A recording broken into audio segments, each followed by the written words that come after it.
Herman Bika, juriste en formation. Dans cette vidéo, je vous présente la défense de Maître Jean-Yves Le Borgne dans le procès fictif de Louis-Ferdinand Céline.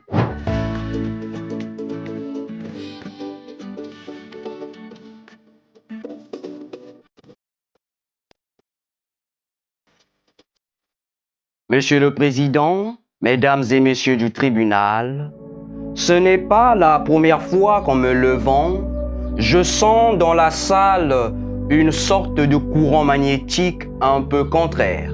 Une sorte de préjugé qui fait que le propos de la défense en soi, quoi que l'on dise, puisque vous ne m'avez pas encore entendu, a quelque chose d'insupportable, d'incongru, d'indécent. Comme si, vous le disiez, monsieur le procureur à l'instant, que seul le silence serait conforme à la dignité. Et on lit régulièrement dans le regard des juges cette sorte d'interrogation amusée. Que va-t-il donc trouver à nous dire pour défendre l'indéfendable? Comment va-t-il s'y prendre pour nous larguer l'idée que l'antisémitisme, mon Dieu, ça n'est pas si grave que ça?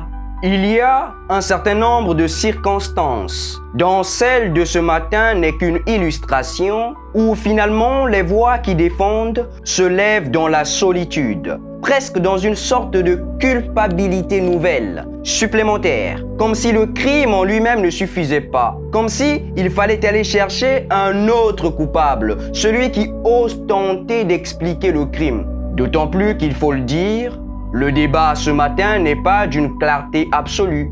Il y a dans la saisine de votre juridiction une définition un peu polymorphe, un peu difficile à caractériser. Le procureur, dans un souci juridique et peut-être de facilité, s'est dit qu'il fallait purement et simplement s'expliquer sur le fait de savoir si la réédition des écrits antisémites de Céline, que je ne réciterai pas puisque vous ne les avez déjà lus, donc nous les lire pour dire qu'il ne faut pas les publier, il y a presque une contradiction. Mais enfin, c'était une œuvre pédagogique.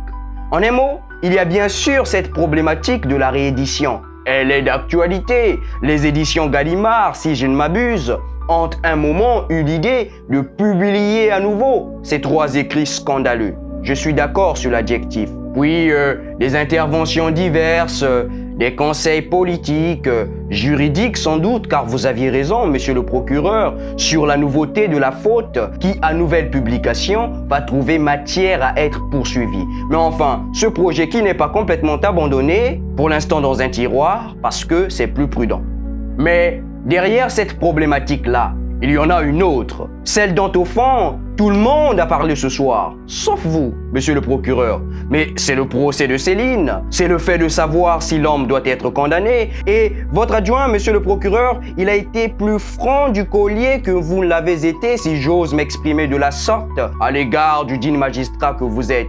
Il a dit, ce ne sont pas seulement les trois ouvrages de 37, 38 et 41, c'est la totalité de l'œuvre de Céline, car emporté par sa passion, votre adjoint voyait dans ce qu'on peut appeler les grands romans de Céline, je parle bien sûr de Voyage au bout de la nuit et de Maura Crédit, des éléments d'expression où l'antisémitisme s'étalait d'une manière extrêmement claire.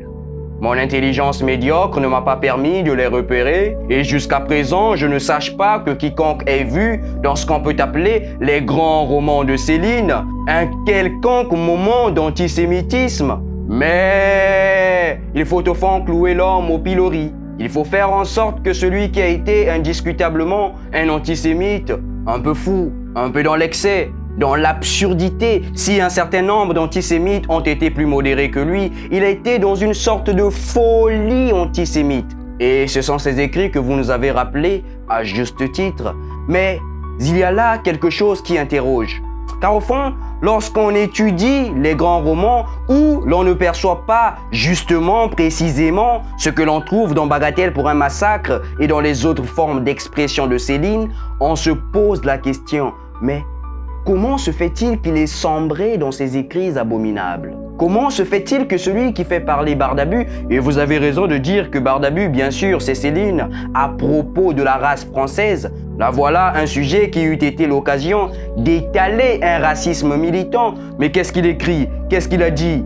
C'est seulement ce grand ramassis de miteux dans mon genre, chassieux, picheux, transis, ayant échoué ici, poursuivis par la faim, la peste, les tumeurs et le froid, car venus vaincus des quatre coins du monde, ils ne pouvaient aller plus loin à cause de la mer. C'est ça la France et c'est ça les Français. Car, ajoute-t-il quelques lignes plus loin, la race française, vu qu'elle n'existe pas, il n'y a rien à en dire. Alors pourquoi y a-t-il eu cet égarement dans les années 30 et au début de l'occupation? Pourquoi y a-t-il eu cette adhésion à la collaboration? Car elle est réelle, même pas d'ailleurs au régime de Pétain. Il détestait Pétain. Céline, il a écrit, même si sur le tas, au moment où il se réfugie en Allemagne, on le retrouve un peu, après quelques autres séjours, à Stigmagnone, où se retrouvait l'ensemble du gouvernement pétiniste. Peu importe cet aspect des choses, la question que je me pose est celle de savoir comment se fait-il que celui qui avait l'occasion avant de tremper sa plume dans le racisme et l'antisémitisme le plus sordide